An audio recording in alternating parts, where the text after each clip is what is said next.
He was just sleeping there when suddenly flames shot out of his freaking head. I've got more fun facts like this to drop later. It is time for some more Salmonella Academy. Specifically, Pliny explains it all. The Historia Naturalis from ancient Rome. Back then, they split atoms using really small hammers. For those of you who don't know me, I'm Tyler Folse. I'm a nuclear engineer with a little over 10 years of experience in the commercial nuclear power industry. From engineering operations to emergency response. I'm going to know everything there is nuclear, but I can certainly share some knowledge. Let's check this out.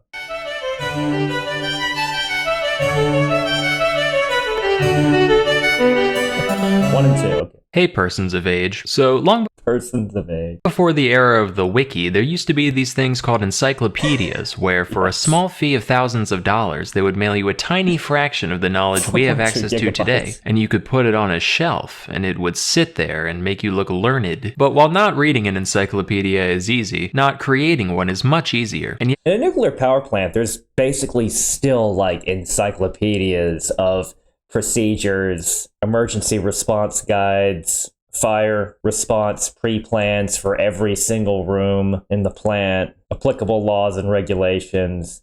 Yeah. Going through licensed operator training, you actually had to memorize a fair bit of it. But then after you got your qualification, then you could look stuff up. While you can search stuff through an online database on the intranet, a lot of times you would still thumble through what seemed like encyclopedias. yet we do it. Encyclopedia Britannica is still in circulation today, and it's maintained by around 100 full-time editors and more than 4,000 contributors. So whose idea was this? Who was the first person to sit down and say, today I feel like writing down everything? To answer that, we must look nearly 2,000 years in the past, to the mid-70s AD. Pliny the Elder, author, philosopher, veteran, imperial administrator, and one curious buckaroo. Early in his life, Pliny's father took him to Rome to study law. Then, as a young adult, he spent several years as a junior officer in the Roman military. His interest in literature made him a few high-ranking friends there, and when he came home, he took to writing. Unfortunately, a certain apocryphal fiddler was in charge at the time, who wasn't exactly kind to intellectuals. So Pliny kept it on the DL, mostly writing about things like grammar and rhetoric, which at the time few people found worth freaking out over. Fortunately, in June of 68, Nero finally took a hint and killed himself, and following the chaos of the Year of the Four Emperors, one Vespasian came out on top. Vespasian was a general and a friend of Pliny's, so when he became emperor, he promoted Pliny to procurator, which was like the governor of a province. Suddenly, with this guy on the throne and a cushy job to pay the bills, Pliny found himself in a position to make complete use of his own potential. By day, he continued his administrative duties, but during nights, he wrote. And over the course of a few years, with nothing but his own wits and whatever authors he could get his hands on, he created a work known as the Historia Naturalis. This consisted of 37 books, each broken up into many dozens of chapters, covering just about every topic there is. While it wasn't quite an encyclopedia in the modern sense, it's still the earliest surviving attempt at an all-encompassing scholarly work, and it is a trip. I've been reading it. It is fascinating, not only as a reflection of what people did and did not know in the Roman Empire, but also as a reflection of Pliny himself, who is a character and who made zero attempt to hide it. So today I come to you with bit of more of editorialization here. Okay, yeah. the brief summary of the first part of a brief summary of all human knowledge according to one dude circa 77 AD. Now the original thing makes for a fairly long read. Even removing most of the more uninteresting details, I've only managed to fit the first 2 books into today's video. As for the other 35, we'll see. I'm gonna let Pliny do the narration himself using my voice. He gets a lot of things shockingly right and a lot shockingly wrong. Rather than constantly chiming in with fact checks, I'm just gonna throw chess.com analysis icons in the corner for every claim he makes. I'll also provide relevant snippets of the actual text I'm paraphrasing just for reference. If you're one of the people who likes to pause the video just to see the funny ha-has I snuck into the freeze frame, rest assured there will be none today. You can just let it play. One last warning, while there is a loose overall structure to this thing, it also seems like Pliny just kind of wrote whatever was in his head for a given chapter. He has a habit of jumping back and forth between completely disparate topics and going on weird personal tangents in between. I am presenting this thing in the exact order it's written, so if it at any point seems utterly scatterbrained, it's his fault, not mine. Anyway, take it away.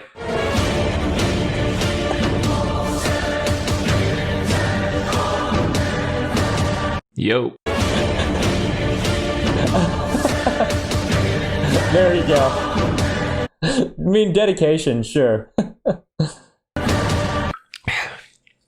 Right, let me get right ahead of things. These books are strictly about this world and the things we can see around it. If you're one of those madmen who think there are other worlds beyond this one, give it a rest, alright? That's psychotic. You can't know these things, and you can't grasp infinity. Stop trying, you'll hurt yourself. So the heavens are I mean, it's more of a mathematical concept, true infinity. I mean, in terms of nuclear engineering, with things with extremely long half-lives, such as uranium-238 having a half-life of about 5 billion years, so longer than the Earth's been around, for most practical engineering purposes, it might as well be infinity. And I guess you could say the same thing about certain decay chains that have similarly long half-lives within each individual step. There's also something known as K-infinity, or the infinite multiplication factor, which represents the ratio of neutrons produced to neutrons lost in an ideal infinitely sized reactor. Obviously that doesn't exist, but here you're just determining if your reactor is sized that even if it was infinite in size, if it could even start a reaction. Infinity just shows up as a way to bound things rather than an actual concept. So, okay, try not to think too hard about it. Fine. Perfect sphere, and they spin around us perfectly. It takes 24 hours for them to do one spin, which is actually really fast because the universe is huge. In fact, massive objects all whooshing around us this fast should be incredibly loud at all times. Why isn't this the case? The whole shebang is composed of 4 elements, right, which sort themselves by weight. Earth is heaviest, so it falls to the middle of everything, into a sphere, and it stays still. Okay, I mean, there's some discussion on gravity in there. Only still thing. On top of that is water, then air, and fire's the lightest, which is why the sun and stars are made of it. Fires. Oh, that's wonderful. Sun kicks ass. Easily the best of the 7 things up there. Basically, it gets a thumbs up. The sun is the best thing. Sure, it's the significant source of energy within our solar system. Yeah, awesome. God. Not literally. Don't try to answer questions about God's nature, by the way. You'll just confuse yourself. There's at most one God, and he's everything, and he doesn't do weird human shit like getting jealous or banging other gods. I swear, people just make up new gods every time they want something specific. Let me tell you, there was a temple on Palatine Hill dedicated, through my tax dollars, by the way, to fever. Like, the illness. You understand that's bad shit, right? Things like that are why we've got more gods than people at this point. Folks in other countries worship animals and obscene things like stinking meats. There are gods of theft and other crimes. It's all folly. You want to be godly? Just help others. That's the way of the old Roman nobles, and that's the way of the noblest noble of all, Emperor Vespasian Augustus, who may or may not be my best buddy. But anyway, if there is a god, he doesn't care about what you do. People put crazy emphasis on the religion, avoiding foods, worrying themselves sick about all kinds of sacred rules. Look, I hang around the Capitol. There's a lot of rat bastards in politics, real scumbags, and they are thriving. You don't need to torture yourself. Have a bacon. Nobody gives a shit. Back to the stars, which, by the way, also don't give a shit about you specifically. I love it. Yeah, Yo's on a rant, and now we're going back to space. That's awesome. Specifically. For big history-changing stuff, yeah, they'll act up, but you, reader, do not need to worry. Anyway, most of them are fixed in a sphere, really high up there. We'll call this the heavens. Fixed, yes. No movement, nothing beyond our solar system. All right. It is funny, though, just what people thought of back then, and I can see how this can cause some craziness, but hey, at least there's some curiosity involved. Between the heavens and the earth, there are 7 other bodies to talk about. Highest up there, we got Saturn, then there's Jupiter, Mars, the Sun, Venus, Mercury, Moon. Okay, the one's small enough that you can see, sure. Or the one's close enough that you can see. Not going to see Neptune or any dwarf planets there, let alone the whole Pluto controversy. When I was a kid, Pluto was a planet, but now it's just a dwarf planet.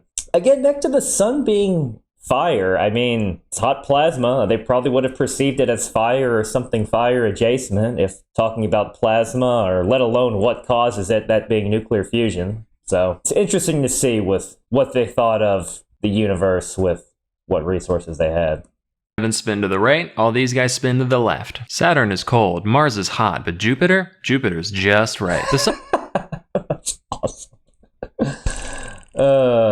Jupiter actually has a massive radiation belt. That's because of its ginormous magnetic field, second only to that of the sun in our solar system. But it's essentially a synchrotron radiation, so high-speed charged particles, such as electrons, spinning through Jupiter's magnetic field and can cause a fair bit of dose on spacecraft that pass by. It can scramble some electronics. It can mess with electronics, even potentially cause arcs. Something that probe being sent to Europa is going to need to be aware of. Also, Europa has a pretty high surface dose rate. You probably can't survive being on there for more than a day. And even then, that's pushing it. And I'm talking about radiation. I'm assuming you have a spacesuit and everything. The sun's orbit is made up of 360 degrees, 1 degree per day, except not quite. We have to add 5 1/4 days or else our sundials break. Down to Venus and Mercury, these guys are weird because they like to hang around the sun. Fun fact, Venus is actually bright enough to help out the sun and moon sometimes. Well, when it's helping fine. the sun, we call it Lucifer, the light bringer. And when it's helping the moon, we call it Vesper, the sleepy time guy. Mercury tries to do the same thing, but he's much more lame and I also never knew of Lucifer in that context. I mainly think of Lucifer as what turned into Satan. cringe, so he can't. The moon's got phases, as you know, and she gets closer and farther away at different times. And Daimion figured out lots of cool info about the moon's orbit, and you assholes bullied him for it. Yeah. This man unraveled the secrets of the universe, and in return, everyone goes, "Oh ho ho, he's in love with the moon." That's because humans are sick in the head. They'd rather read stories about bloodshed and massacres like that matters more than the fabric of reality. Get a clue. Anyway, the moon has phases because of the way it borrows light from the sun, which might be what these other guys do too, we don't know yet. All those spots on it are actually puddles because it likes to draw up moisture from the earth, which is where we get the tides. And every Okay, so he knew about the tides, and you think, okay, it just yoinks the water. All right. It's an interesting idea, but I guess the water just poofs from the Earth to the moon. You don't see, like, water columns extending all the way up there. now and then, it casts its shadow on Earth. We call these eclipses, and they are freaking wicked. Eclipses can happen the other way around, too, and the way these happen prove that the moon is bigger than the Earth, and the sun's way bigger than both of them. Oh, and just so we're clear... Really? Okay. The moon being bigger than the Earth. All right. I don't think I've actually heard that one from any historic or conspiracy theory for that matter.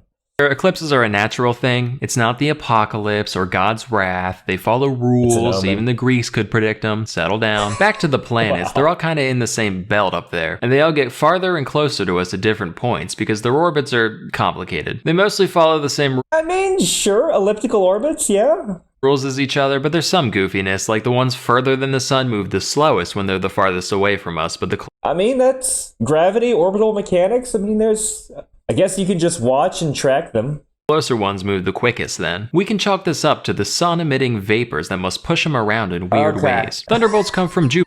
I was wondering where you were going with that. And we don't know why. Wasn't Jupiter the... Okay, is that one of those self-fulfilling things? Because, like, Jupiter or Zeus, king of the gods, lightning bolts, or did they think that's where they came from, so that's why they called that planet Jupiter? I thought they called it just because it was the big one. Huh.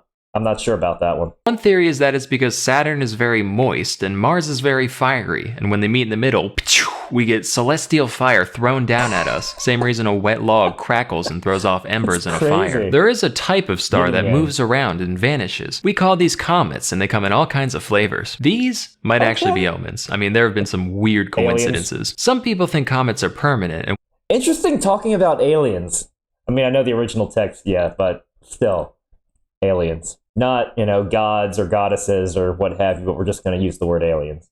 We only see them when they swing by the right way, while others say they're just flare-ups of celestial vapor that dissipate on their own. Now to talk about some real anomalies, things we've only rarely seen. The sun goes dim sometimes, like when Caesar got killed. Matter of fact, during the Civil War with Mark Antony, it stayed dim for like a year. Multiple suns have been seen at the same time.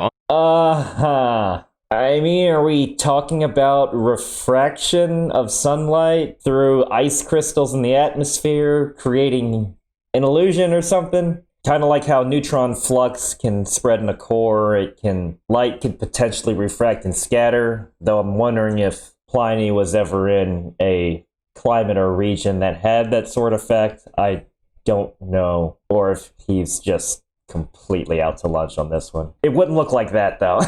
either way. Hence the double question mark amateur analysis right here. Yeah. On several occasions, but no more than 3. 3's the record. Same with moons. One time a burning shield darted across the sky, throwing sparks as it went. Another time someone saw a shooting star fly towards us until it was as big as the moon, and then it turned around and went back. An ominous appearance at the end that was seen once only. That is amazing. Once only. It will never be seen again. To being a normal comet. Side note, even the translator was like, I don't know what the fuck he's talking about. Finally, there are the stars Castor and Pollux. If you see both of them, it's good luck, but be advised, if one's alone, he turns into a little bastard. He can and will come down and set your boat on fire. That's the celestial sphere taken care of. Now let's move down a peg to the air. The air ends I don't even... This is amazing. Way before the moon, and it mixes with water vapor to create the weather. The sun dries up water on the earth, it goes like the air goes all the way up to the moon, so you could breathe. I mean, okay, that's at least consistent with the whole thing of the water, of the moon taking the water with the tides. There's at least some consistency there if the moon's somehow in the atmosphere. Man, if Earth's atmosphere was that big, well, the pressure would be so high, I don't think Earth would be inhabitable anymore. Though, the moon would benefit from some increased radiation shielding from the atmosphere, so you'd be better off living on the moon. Up and turns into clouds, and then it's pushed back down again by the star forces that keep stuff on Earth. We get rain and hail and such, and it keeps going round and round like some kind of water cycle. The seasons go around once a year, and we don't know exactly why, but it definitely has to do with the motion of the stars. Like some are wet or dry, hot or cold, and that influences I mean, if you want to get technical, phenomena involving the solar system, sure. So if that's what he means by that, but I don't think that's what it is. The dry star, hot star, cold star, wet star. the climate when they move, especially Saturn. He always soaks the place going by. He's a freak, like actually. What? Oh, I almost forgot the dog star. This guy's nuts. It kindles the sun's vapors, and when it rises, the ocean gets upset, wine ferments, and stagnant waters are set in motion. And by dog star, does he mean Sirius, as in like Canis Major? I don't even know. There's a creature called the Oryx in Egypt, and when the dog star goes up, they look at it and they sneeze out of worship. It also makes dogs go rabid, hence the name. But the stars and the seasons they create, so not the constellation. Okay. Have profound effects on nature, and it's not just the weather changes that do it. Some flora and fauna have weird links to the heavens. Pelagium blooms right on the winter solstice, even when hung up to dry in the house, and heliotrope follows the sun even when it's cloudy. The moon makes oysters bigger and ants lazier, and diseases in the eyes of livestock It makes ants lazy. will grow and diminish based on its phase. That's just a few examples. Hey, let's talk about the winds. The ancient Greeks have published a lot of great observations about the winds. Those were warish, disconnected times, which makes their work all the more impressive. Nowadays, in this great peace, every shore of this sea welcomes Romans. And what are we doing? When's the last time we sent anybody out to investigate this world with inquiry in their heart? Plenty of expeditions, sure, but that's just because you got some shit to sell. Rather than pursue science that could benefit all of mankind, you're hawking olives in Byzantium just to watch your abacus go up. Greed. But anyway, how many winds are there? The ancients recognized 4, but that's clearly not enough. The next generation overcorrected, brought it up to 12, and shit got messy and elegant. So today, us modern folk take the middle of the road with a nice even 8 total. 2 for each quarter of the heavens, and they've got a bunch of fun names. And like winds and directions, like trade winds or the westerlies or easterlies. I was thinking of wind in the context of by atmospheric winds due to air pressure, or like solar winds, just different types of wind. Okay, this is, yeah, if we wanted to add in the old reject winds, we could. And there's even a couple extra secret winds only recognized by a select few. Plus, there's certain winds that only blow in certain regions of the world, but, you know, broad strokes, it'll do you fine. These winds each blow at their various allotted times of the year, and the winter ones make for particularly rough seas. In former times, pirates were compelled, by the fear of death, to rush into death and to brave the winter ocean. Now we are driven to it by avarice. Direction isn't the only difference between the winds, though. They can all be characterized by their temperature, their moisture, and the kind of weather they tend to bring. Volturnus is dry, Septentrio brings snow and hail, Auster is sultry, Aquilo is the most healthy, real motley crew, those winds. I wonder if this was indeed the case, if wind power would be more popular than it actually was, maybe more predictable. Well, while those guys are generally pretty calm, we must also consider the sudden, violent gusts we call storms. Storms are self-contained events that come in a few flavors themselves, like Eknephius, which brings thunder and lightning, or Typhon, which doesn't. Certain storms also give Typhon related to typhoon? I don't actually know. Rise to whirlwinds, which are these giant, loud pillars of wind and moisture that destroy everything in their path. They are so dense that they can actually support themselves on the ground, and if they happen over the sea, they suck up the water as they go. Yeah, water spouts. I know about the feet on the ground, though. Storms produce lightning, and lightning is crazy. It has this unique property where it can damage things on the inside while leaving the outside unharmed. I'm sorry.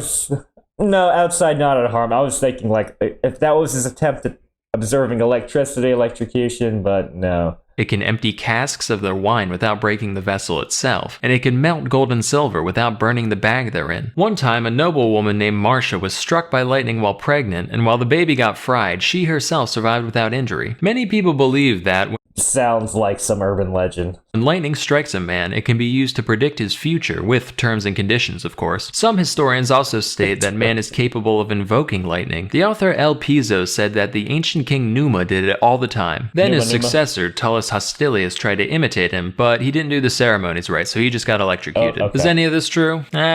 Maybe. At At least he admits that. the very least, I buy the fortune-telling thing. Now, we all know that we see lightning before we hear thunder. That's nothing special. It's just because light has a greater velocity than sound.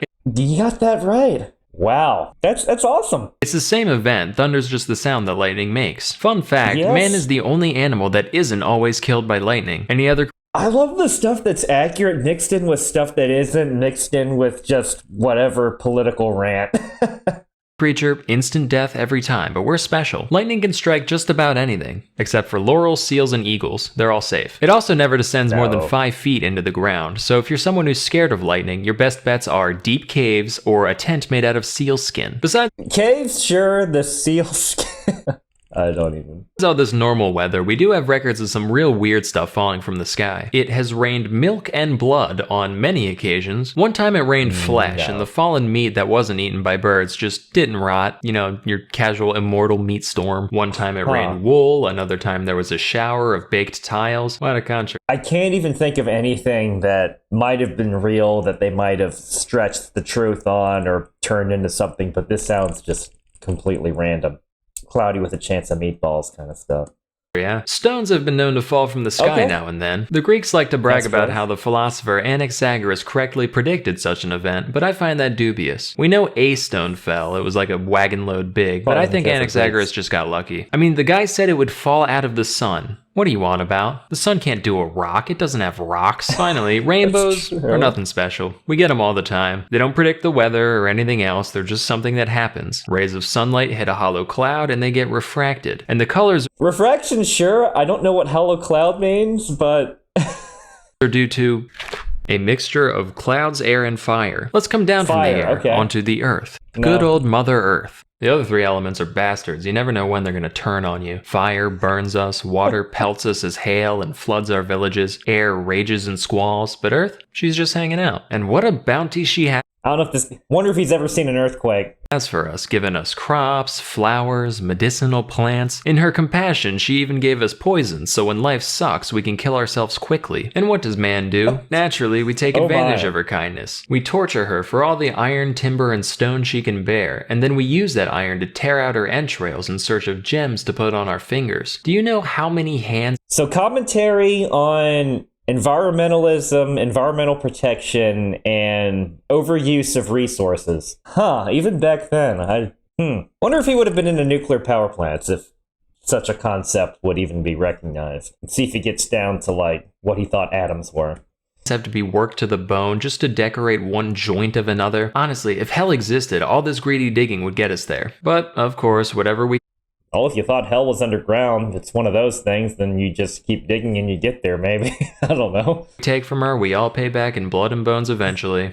World keeps turning. Just wish y'all weren't such ingrates about it. Anyway, as we said, the Earth is a perfect sphere, except for, mountains and valleys, but close enough.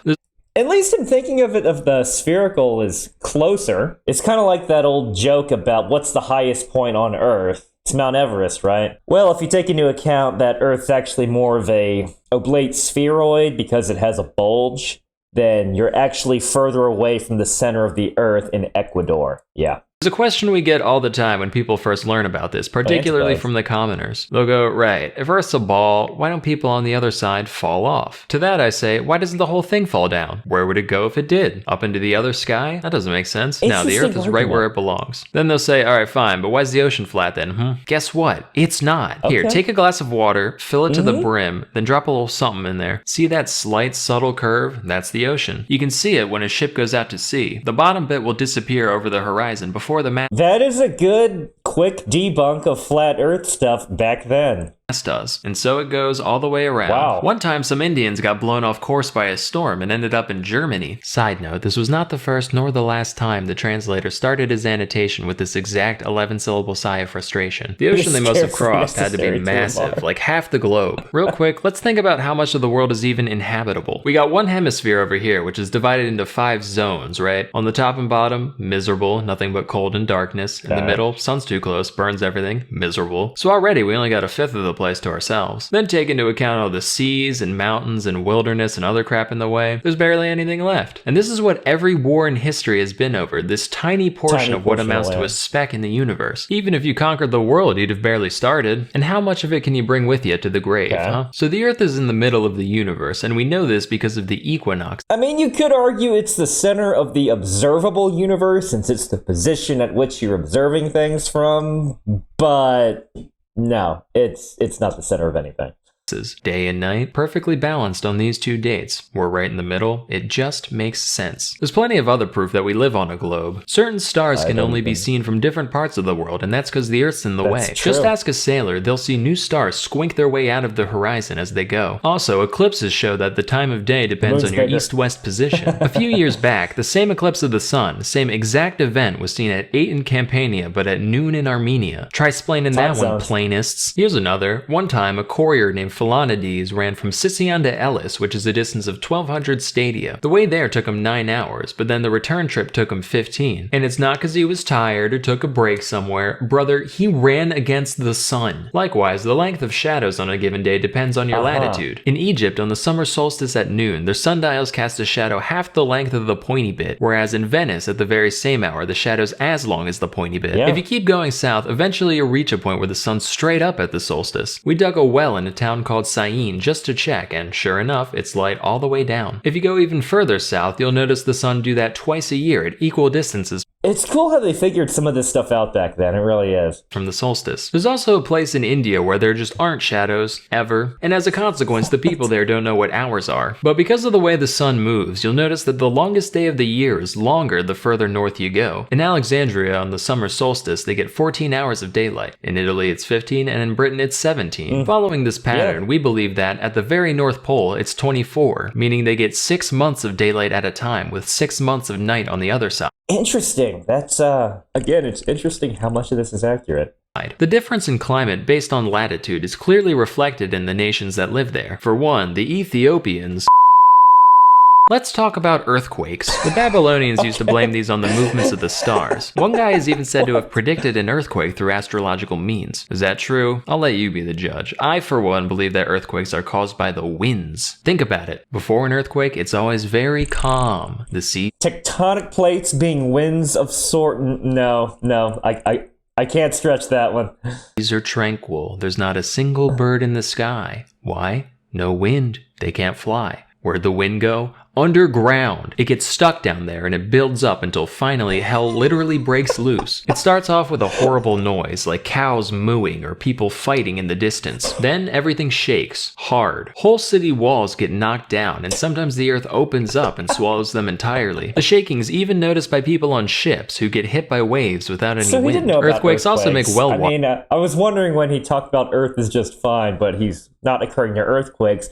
But it's because he thinks it's the wind that did it. Now it makes sense of why he likes Earth as far as the 4 classic elements. Water turn cloudy and smelly. So the obvious question is, what the hell can we do about it? Well, places with a lot of natural caverns or man-made sewers tend to get fewer earthquakes. That's because the underground air has an easy way to escape. Buildings that are arched or that lean against each other. I mean, he's right in the idea of like having a vent path for build-up pressurized gases and stuff. I mean, there's safety systems like that in reactor pressure vessels, steam generators, but no, it's not caused by the wind. Now, You could have, shakes from like subterranean extreme pressure buildups. Sure.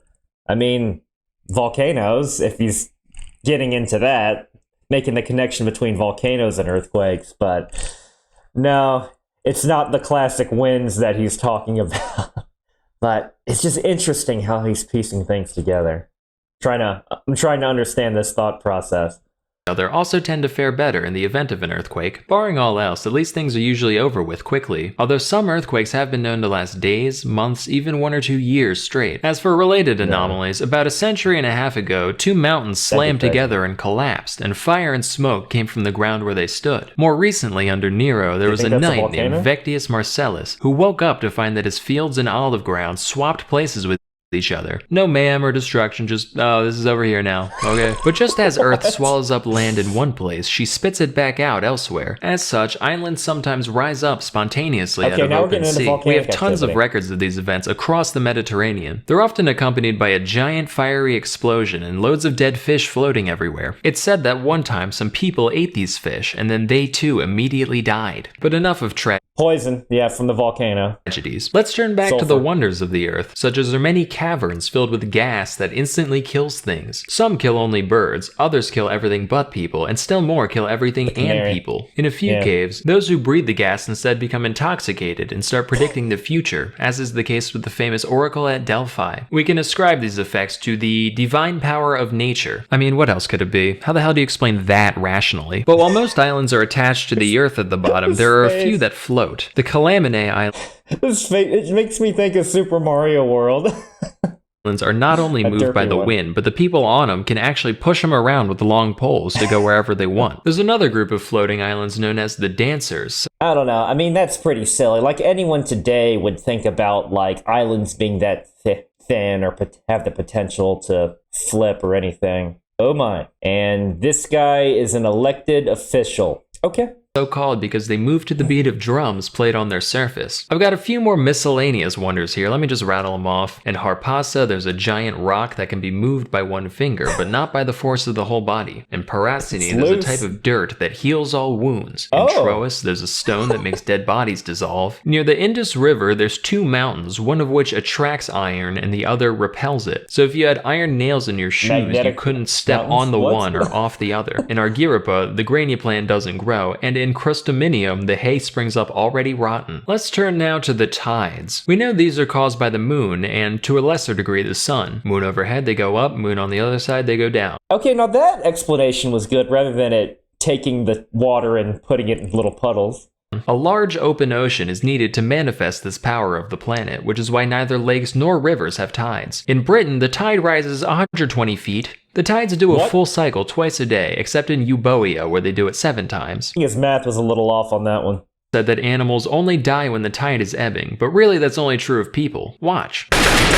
Seawater is salty, and that's because the sun evaporates all the mild, sweet water while leaving all the gross crap that ends up in the ocean behind. A number of estimates have been made for the depth of the ocean, ranging from 15 stadia to who the hell knows. Seawater is also heavier than freshwater, which is yeah, I wouldn't know about setting something that deep. I'm trying to think of with how they can estimate the depth of the ocean with what resources they had, or take into account the pressure. Is why things float better on it. As with everything in nature, bodies of water have no shortage of weird stuff they get down to. Some rivers actually run underground before bursting out again elsewhere. We know they're the same river because if you chuck stuff in one, it comes out the other side. There's a lake in Judea where nothing sinks at all. In Dodona, there's a spring called the Fountain of Jupiter, and though well, they could drink for that if it's too shallow or something. The water there is cold as ice. It'll relight extinguished torches held near its surface. The river Melas turns sheep black when they drink from it, while the Cephasus makes them turn white. The Peneus turns them black again, and then the Xanthus makes them red. The river Astaces makes the horses there produce black milk, which the people use for food. There's a spring in the island of Andros that tastes like... I think he's gone off the rails at this point. I don't know what any of this is. Wine. The river Lyncestis tastes sour but gets you drunk like wine. And in Arcadia, there's a river called the Styx that kills you instantly. In Labrosis, there are 3 springs. So the river Styx, the one that's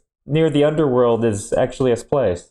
Okay. Of which also kill you instantly, but in a much less painful fashion than the six. That's enough of those. From here we turn at last to the fourth element, fire. In Samosata, along the Euphrates, there's a big pool of this flammable mud they call maltha. It sticks to everything it touches, and if you set it on fire, even water won't extinguish it.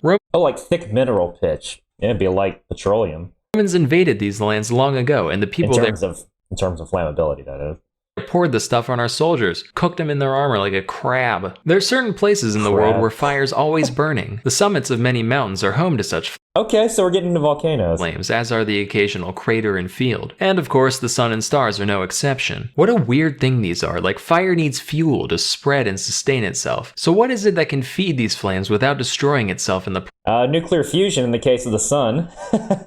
Magma in the case of volcanoes, or fueled by dissolved gases. process? There's a thinker for ye. But besides these guys, where else does fire come Answer's always from? fusion. You got fires lit by men, for one. Certain stones have fire in them innately. There's the fire you get from rubbing sticks together, and there's the fire in clouds that causes lightning. You can I mean, fire. Okay, anything electrical. Fire might be the best sort of comparison that they can comprehend, at least back then, knowing what they knew of physics, or I guess I should say natural philosophy. I mean, it's plasma, electricity through the air. I mean, if you're going to compartmentalize it in these four things, then fire would probably be the closest. also use concave mirrors to focus sunlight into fire. Highly potent, do be careful. Sudden fires also manifest occasionally in the human body. One time when 6th King of Rome, Servius Tullius, was a child, he was just sleeping there when suddenly flames shot out of his freaking head. I've got more fun facts like this to drop later, but it's about time we wrap this book up. And what better way than by sizing up the entire globe? So I ran some numbers, added some distances, checked some other people's answers. I've got some estimates here on the width of the inhabited world, from the mouth of the Ganges in India to the port city of Gades in the west. These all fall around 9,000 miles, give or take 1,000. But like I said before, the uninhabited Earth extends far beyond that. Eratosthenes was a really bright dude, and he put the circumference at 31,500 miles. What a... I mean, given the tools they had there, that's 6,000 and change over, but they're the right order of magnitude. Big wild world it is. Just how wild? You'll have to tune in next time for books 3 through 6, all of which are titled An Account of Countries, Nations, Seas, Towns, Havens, Mountains, Rivers, Distances, and Peoples who now exist or formerly existed. But for now, I'm Pliny the Elder, et gratias ago tibi, qui aspectandi.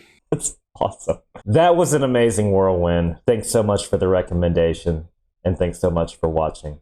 I'll see you next time.